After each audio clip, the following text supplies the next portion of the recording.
This sweet pastime has been narrated by His Grace Nar Narayan Prabhu.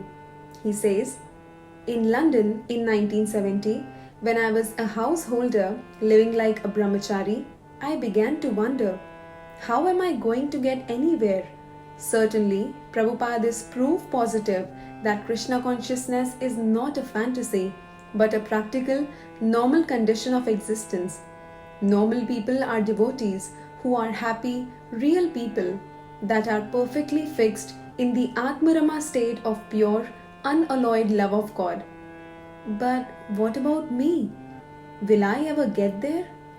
I was chanting japa in a small buried place temple in London.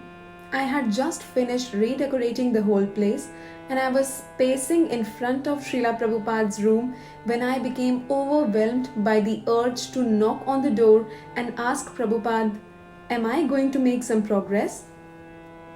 I knocked on Prabhupada's door and regretted it immediately afterwards. Srila Prabhupada said, yes, come in. I opened the door. I was twice as scared as the first time I described.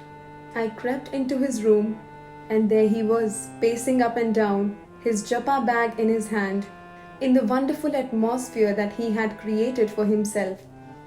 Hare Krishna, Hare Krishna. I came in saying, oh no, I am here.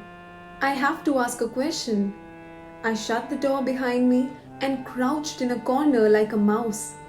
Prabhupada looked at me and said, yes. I said, Srila Prabhupada, I am chanting. I am following the program. I keep wondering, is it possible that I could ever become a pure devotee? I see that you are a pure devotee, but can I ever become a pure devotee? Srila Prabhupada looked at me appraisingly and marched back and forth a few times, while all the time muttering Hare Krishna to himself. I got more and more nervous because I was wondering about the answer. He looked at me and said, why not? You are in the process. I was so happy. I was melting into a puddle of ghee. He chanted a few more times, came around the room, looked at me with a glimmer in his eye and said, but it may take some time. All glories to Srila Prabhupada. Nitai Gaur Premanande Hari Bol. Hare Krishna.